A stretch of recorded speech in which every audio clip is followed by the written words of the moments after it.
Essa é uma ocasião especial e acho que eu preciso estar vestido à altura. Então vamos lá, rapidinho.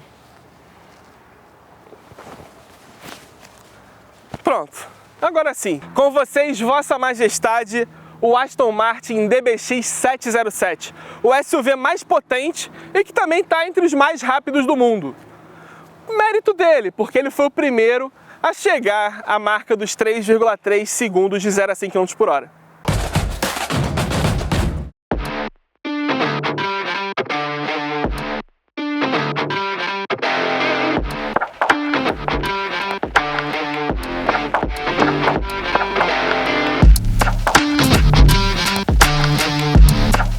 Bom, esse carro aqui custa mais de 3 milhões de reais, mas você se inscrever no canal e clicar no sininho para ser notificado a cada novo vídeo da 4 Rodas não custa nada. Ao contrário de assinar o conteúdo da 4 Rodas apontando seu celular para esse QR Code. Mas tem promoção e eu posso te garantir que vale a pena assinar o nosso conteúdo.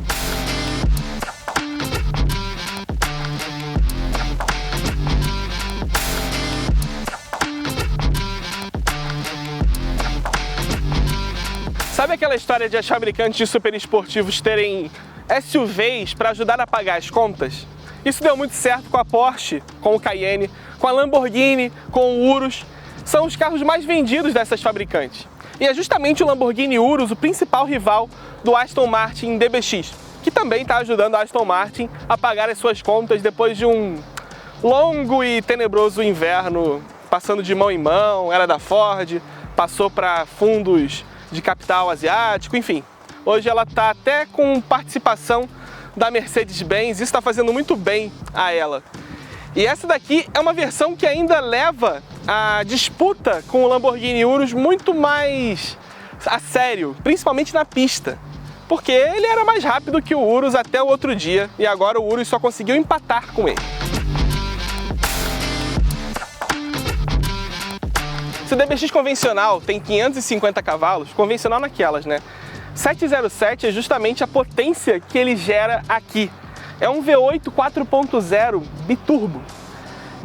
Não se deixe distrair por essas torres de amortecedores toda feita de alumínio, essas barras de alumínio. Não se deixe distrair como eu estou distraído, mas esse motor aqui, se você não está reconhecendo, é o motor da Mercedes, que equipa os principais carros da AMG na atualidade. Aquele motor que veio lá no AMG GT, já foi atualizado, está nos 63, no G63, nos GLE63, em todos eles. Só que ele é enviado, né, da Alemanha para o sul do país de Gales, onde esse carro é fabricado, e aí a Aston Martin dá o seu talento, manualmente, artesanalmente. O que é esse talento? Eles mudam o coletor de admissão, mudam o coletor de escape. Os dois turbocompressores que estão aqui são gêmeos, eles têm enrolamentos para o eixo do turbocompressor para reduzir a inércia, que lá na frente serve para reduzir o turbo lag. A AMG não faz isso e a Aston Martin faz porque tem seu custo, né? E aí no final, esse motor ele é inspecionado, né? Que todo o serviço é feito à mão e ele é inspecionado na fábrica, nesse caso aqui pelo Sir Rick Jones. Parabéns, belo trabalho. O resultado são os 707 cavalos e 91,8 kgfm de torque. É muita coisa, são 157 cavalos e 20,4 kgfm a mais do que a versão de entrada do DBX, que já é mais potente que alguns AMG com esse mesmo motor. Ah, mas a AMG está sendo muito benevolente nisso, liberando o motor, a tecnologia, seu câmbio para a Aston Martin? Não, tem uma contrapartida. A AMG já foi dona de 20% da Aston Martin, hoje está em 10%, porque o Lawrence Stroll tem seus quase 30% de ações, a Geely tem mais 17%, o governo da Arábia Saudita tem mais 17%, tem uma negociação boa aí, e a AMG está com a sua parcela de ao redor dos 10%, ainda com o fornecimento de motores e câmbio, tecnologia, e vem dando muito certo, né?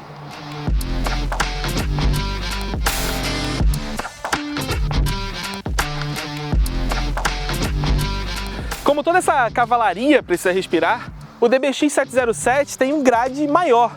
Ela aumenta aqui para baixo e fica mais larga, mas sem perder o formato tradicional da Aston Martin de décadas, né? Ainda tem tomadas de ar laterais maiores, esse spoiler, esse aplique aqui de fibra de carbono. Inclusive fica o alerta. Tudo que você vê nesse carro que parece fibra de carbono, de fato é fibra de carbono. Bem feita e bem leve, como é de se esperar. Ainda tem o logotipo preto, todos os logotipos desse carro são pretos. E os faróis, embora eles mantenham o formato do DBX convencional, eles têm uma assinatura de LEDs específica para essa versão.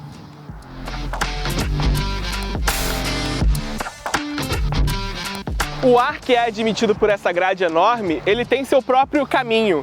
Ele pode sair tanto pelas saídas de ar no capô, quanto por aqui. Ele faz esse movimento e sai por essa espécie de guelra aqui na lateral. E tem mais, porque também tem a tomada de ar para as rodas.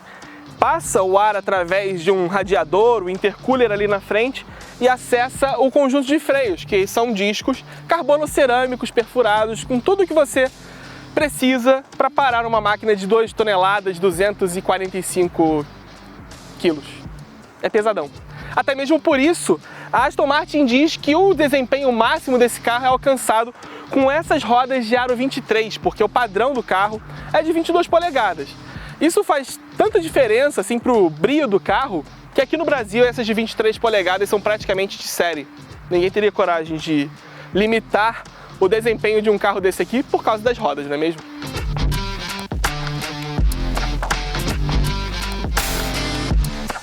E aí é aquilo, né? Tem pneu Pirelli P0 para gastar, fibra de carbono, mais fibra de carbono aqui na saia.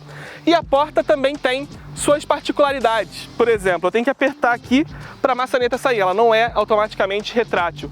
E quando você abre, você vê que esses vidros laterais duplos, bem mais refinados, né, garantem mais silêncio a bordo, eles não têm moldura. Então ele tem que também ter uma rigidez estrutural, digamos assim. E tudo para deixar o carro mais bonito e mais próximo, claro, do mundo dos super esportivos.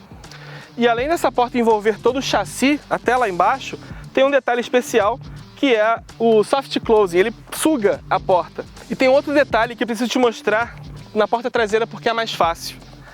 O que faz o movimento da porta e o que mantém ela em qualquer posição que você queira é, na verdade, um sistema de pistão a gás, como as fabricantes fazem em super esportivos, quando tem aquelas portas abrindo para o lado, em forma de tesouro, enfim, é sempre um pistão a gás que faz esse movimento. Não é aquela molinha, aquele bracinho metálico que depois você tem que botar um lubrificante para não fazer rangido, não.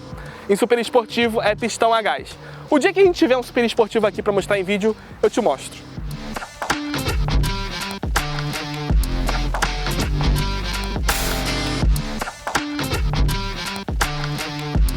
E essa traseira, eu acho que ela consegue fechar a conta, né, do que é um SUV Aston Martin, porque ela consegue dar proporção de volume necessária, né, que é obrigado a ter por conta de uma traseira maior, de um carro 4 portas que não é o Aston Martin Rapide, mas ainda tem elementos que são funcionais e exatamente com os mesmos princípios de design dos esportivos da Aston Martin, que é o caso desse aerofólio forjado na tampa do porta-malas, com o desenho das lanternas bem estreitinhas, assim, acompanhando essa linha, e que é totalmente funcional, porque esse aerofólio superior, ele canaliza o ar para cá.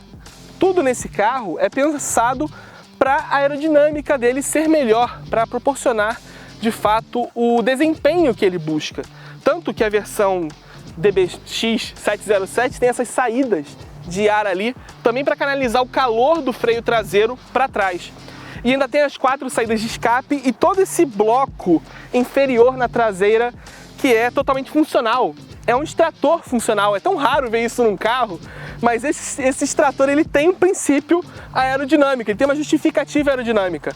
Tanto que ele tem um aerofólio para ele aqui embaixo, um outro apêndice aerodinâmico para canalizar o ar. Então o que acontece? O ar que vem lá de baixo, ele é canalizado para cima, o daqui também, e você diminui o turbilhonamento de ar aqui atrás, melhorando um pouco a forma como o carro rompe o ar. É um pouco complexo, mas necessário. Você consegue identificar esse carro como um Aston Martin, mesmo ele sendo tão alto, tão grande e tão parrudão. Bom, e aqui um porta-malas que você espera de um SUV grande, né? Também se espera que ele tenha abertura elétrica. São 638 litros de capacidade, mas tem um pequeno detalhe. Deixa eu tirar o tampão para você ver. Esse tampão é de couro, tá? E tudo que você vê lá dentro que pareça couro, saiba que é couro natural. Vou colocar aqui rapidinho. Você consegue ampliar esse porta-malas por esse botão aqui. Ele rebate eletricamente o banco. Aquele ali está um pouco para trás, então impediu de cair, mas enfim. Fica tudo plano e você consegue 800 litros aqui. E ainda tem um outro botão, que é a suspensão a ar vai descer a traseira do carro para facilitar o carregamento de alguma coisa aqui. Eu imagino que um comprador de DBX não vai querer carregar um fogão aqui como faria um dono de Fit, porque tinha um espaço grande. Mas caso haja necessidade de carregar caixas de champanhe, é só fazer isso que facilita, melhora um pouco o esforço da sua lombar. Como também é incomum que um esportivo tenha um step, no caso aqui de uso temporário, com as ferramentas, a bomba de encher, e é muito comum que no Reino Unido chova, qualquer hora, a qualquer dia, a qualquer momento, o carro ainda vem com um guarda-chuva aqui no porta-malas da Aston Martin, feito na Inglaterra, que vai te ajudar lá na ferramenta naquela hora de estar ali apertando o pneu, carregando o step, ou até no sol, né? Aqui não é Reino Unido, então acho que eu já posso tirar esse paletó, né? Vamos lá pra dentro agora, conhecer como que é o DBX lá dentro?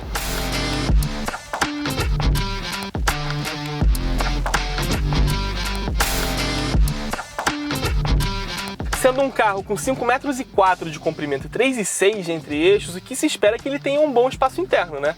E ele tem. Isso aqui é um espaço ideal, sei lá, sobra espaço para minha cabeça, sobra espaço para minha perna. Tenho tudo que tenho direito aqui atrás. Tem a saída de ar-condicionado na coluna, tem saída de ar-condicionado aqui no meio, tem comando de uma zona, não são duas zonas independentes, mas tem uma zona de temperatura para cá, só para trás. Tem bancos aquecidos, bancos ventilados também. E ainda tem um curioso comando de abertura, destravamento das portas. Deve ser por causa do 007 estar sendo levado para algum lugar e ele consegue destrancar e sai. Aston Martin, né? Carro do James Bond. Mas dá pra ver aqui, né, que tudo é couro no teto, na coluna, na moldura do vidro, na moldura da tampa do porta-malas. Tudo é couro. Tudo. Menos esse cromadinho aqui, esse brilhante meio fosco aqui, que aí sim é plástico. E aqui também é plástico, mas tem um acabamento legal. Mas couro, e todos esses pontinhos azuis aqui, mais afastados, são feitos à mão. Trabalho artesanal para fazer isso aqui. Eu não consigo fazer furinhos assim seguidos na mesma ordem, não. Não consigo nem cortar um papel reto. É trabalho de artesão mesmo. E ainda tem os bancos, dá pra ver aqui, que também são de fibra de carbono. É bem impressionante. Ah, tem porta USB? Tem duas portas USBs aqui, convencionais, mas tá tudo bem. E ainda tem o apoio de braços aqui com porta-copos, mas tudo bem. Um Corolla tem isso. O extraordinário desse carro aqui são outras coisas, outros aspectos, em especial a atenção ao acabamento. Até isso aqui é couro.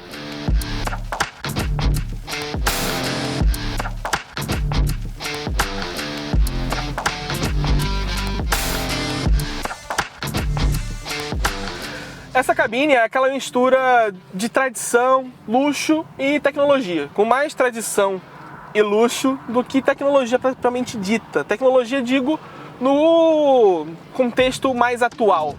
Você vai entender por quê. Mas antes de mais nada, eu preciso te esclarecer que essa configuração desse carro é a pintura azul plasma blue, o interior preto com costuras azuis, as rodas aro 23, tudo isso é parte de um pacote de lançamento da Aston Martin, do Aston Martin DBX 707.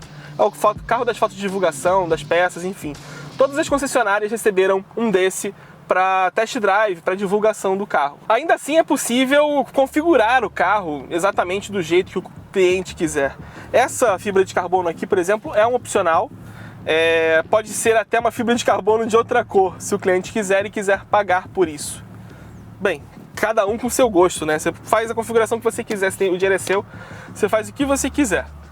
Mas esse negócio da tradição acaba pesando um pouco no carro, Por exemplo, a tradição da Aston Martin manda que os botões de seleção do câmbio sejam aqui em cima. Então PR, ND, botão de partida do motor, tudo aqui em cima. Não é exatamente ergonômico, mas era assim, eles mantiveram e vai ficar assim até alguém resolver mudar. Beleza? Beleza. Borboletas de fibra de carbono aqui atrás do volante, fixas. Se a McLaren e a Aston Martin fazem assim, quem vai criticar, não é mesmo? Pois é. E assim, você está trocando as marchas aqui, você tem o controle do câmbio aqui. Ah, eu quero mudar para o modo manual e que fique no modo manual. Aí você vem aqui embaixo. Tá em outro lugar, tá junto com o comando giratório dos modos de condução. Você aperta aqui, entra no manual e aí você comanda o câmbio do seu jeito. Também aqui do lado, comando de endurecimento dos amortecedores. Você tem dois níveis de ajuste, tem o normal, o esportivo e o esportivo plus. Aqui desliga o start-stop, uma coisa que sempre é bem-vinda. Aqui estacionamento, pisca-alerta, ligar a tela da central, desligar, o ronco do motor deixar mais encorpado, assistente de faixa. Um assistente que na verdade é um alerta de saída de faixa, ele vibra a direção, ele não corrige a direção. Mas ele tem pelo menos o sensor de ponto cego no retrovisor. E aqui um ajuste da altura da suspensão. Pneumática você consegue nivelar. Ah, quero controlar o som. Tem um ajuste giratório aqui. Ah, quero usar a central multimídia. Aí você vem... Não, a tela não é touch. É uma interface eletrônica talvez de uma geração atrás nos Mercedes. Até porque esse carro ele estava meio que pronto para ser lançado desde 2016, 2017. E a Aston Martin teve que adiar até ter dinheiro, ter investimento para isso. Então o comando da central multimídia é feito por esse touchpad aqui. Você consegue fazer os comandos por aqui, vou voltar para home. Ó, você consegue controlar por aqui ou pelo seletor giratório também. São comandos redundantes. Não é o touchscreen que você está acostumado. Não é tão ruim assim, mas eu no test drive, no teste com o carro, né, pegando estrada com ele, tem hora que eu tenho que usar o seletor aqui e eu estou dirigindo, talvez eu prefira não mexer na central e deixar o que está acontecendo, porque por mais que você só faça isso aqui, como eu não conheço o carro, todas as telas ainda, é um pouco complicado se chegar numa configuração específica. Por exemplo, eu queria controlar o equalizador do som. Eu tive que ir em mídias e entrar nas configurações de som aqui. Aí eu estava indo lá nas configurações da central e procurando isso. Não era. Tem essas nuances assim. E o quadro de instrumentos é digital, como manda a carta atualmente, né, como manda os bons costumes, mas ela não é tão configurável. Se você pegar um DB12 que acabou de ser lançado, ele já tem touchscreen, ele já tem uma central mais configurável, são as evoluções, né? É aquilo, né? Se fosse um Chevrolet Onix sem touch, sem o carregador sem fio que fica aqui embaixo, seria minha nossa, né? Mas é um carro que, pelo menos pra mim, o fato de ele ter Android Auto e Apple CarPlay não tem tanto peso assim. O que pesa mesmo é isso aqui, ó. E eu acho que você tem que ouvir esse ronco do motor V8 comigo lá na estrada, vamos?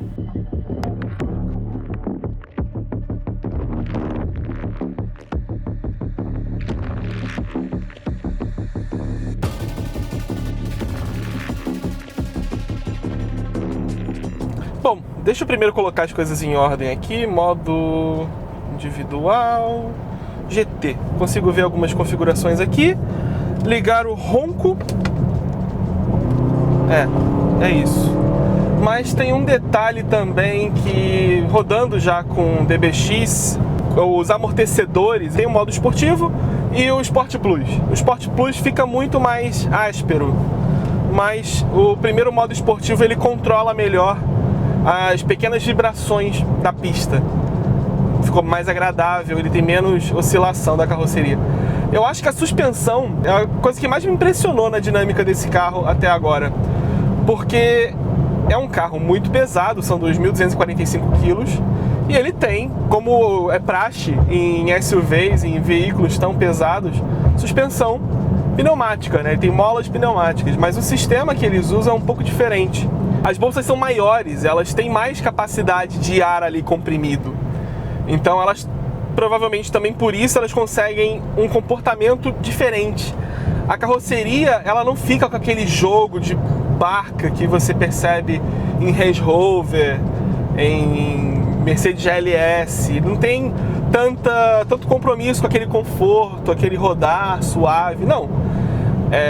Ele tem um rodar de carro esportivo. Os amortecedores adaptativos entram nessa também para entregar essa dinâmica mais firme, garantir essa solidez. E ainda tem um outro trunfo aí, que é as barras estabilizadoras adaptativas, ou seja, a rigidez delas é variável, você consegue variar, o carro consegue variar de acordo com o modo de condução. Então se eu já passo aqui para o modo Sport, ela vai assumir um outro comportamento, uma outra rigidez. E aí o carro já fica ainda mais firme. Mas eu acho que no modo GT, com a suspensão um primeiro nível mais firme, é o ideal para a maior parte do tempo. Mas é importante que numa pisada, numa arrancada, você bote em modo esporte, porque aí você também controla uma inclinação longitudinal que ele tem, justamente por conta do deslocamento de massa e pelo fato do diferencial traseiro receber até 100% da força do motor.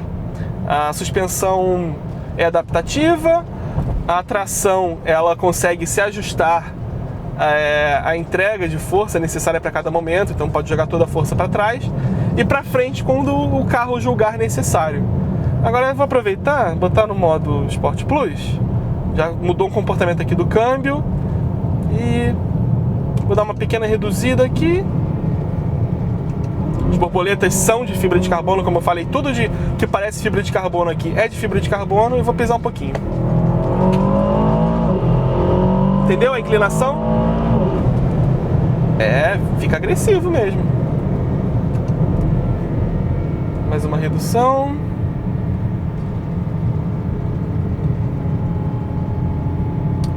É impressionante, porque você sente seu corpo grudar com uma intensidade muito forte.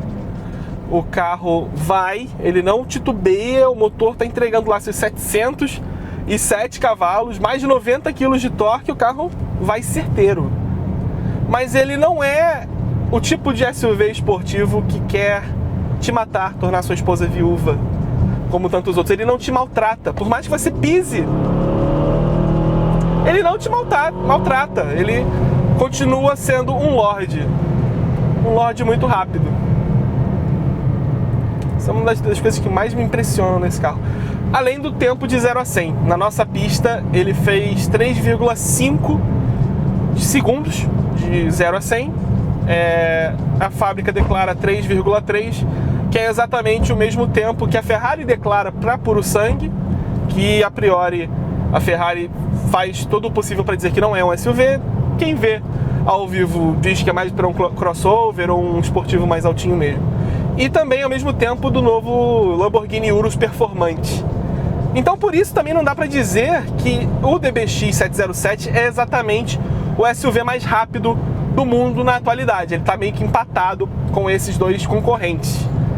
Mas desses dois ele é o mais barato e foi o primeiro a ser lançado. Isso é bom ponderar. E como a Ferrari puro sangue não é um SUV, também podemos dizer que esse daqui é o SUV mais potente do mundo, sim. Pelo menos essa semana. E até a próxima semana, talvez. Não há nenhum outro SUV esportivo a ser lançado que possa superar ele.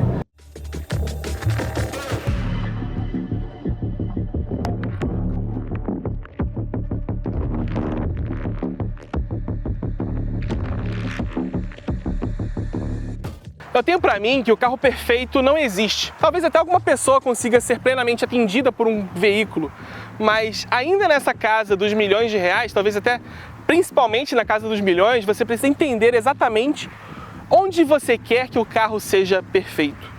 O Aston Martin DBX 707 me impressionou muito em questão de acabamento, na suspensão, que para mim é a melhor suspensão a ar que eu já experimentei na minha vida, e também no desempenho, porque ele consegue ser extremamente rápido sem deixar de ser educado com os passageiros. E isso, num produto só, num carro só, é uma combinação muito rara.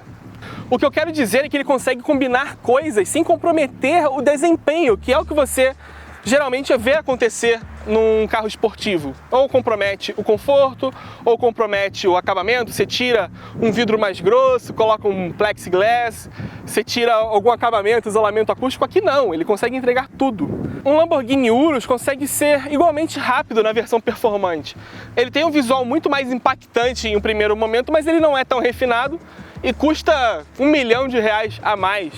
E até mais comum, não sei se isso é um problema. O Ferrari puro sangue, beleza, é uma Ferrari, tem toda a sua aura espetacular, mas custa 6 milhões, tem lá seu motor V12, 725 cavalos, mas é um pouco menor, tem mais tecnologia, enfim, é uma proposta diferente. O esquisito disso tudo é eu estar achando que o custo-benefício de um carro como esse aqui, custando cerca de R$3.450.000, é bom. E isso é um tanto assustador. Mas é isso. Esse é o Aston Martin DBX 707, um carro extraordinário. Por combinar coisas, mundos, que são diferentes. Um SUV rápido, luxuoso, chique. Não chega a ser um carro clichê. Mas é bem verdade que eu vou ter que pegar agora o Citroën C3 1.0 do longa duração para voltar para a realidade e voltar a entender o que é custo-benefício. E é isso. Até o próximo vídeo. Fui! Ah, e não se esqueça, aqui na Quatro Rodas se faz jornalismo e no País de Gales, se a gente for para lá, a gente também vai continuar fazendo.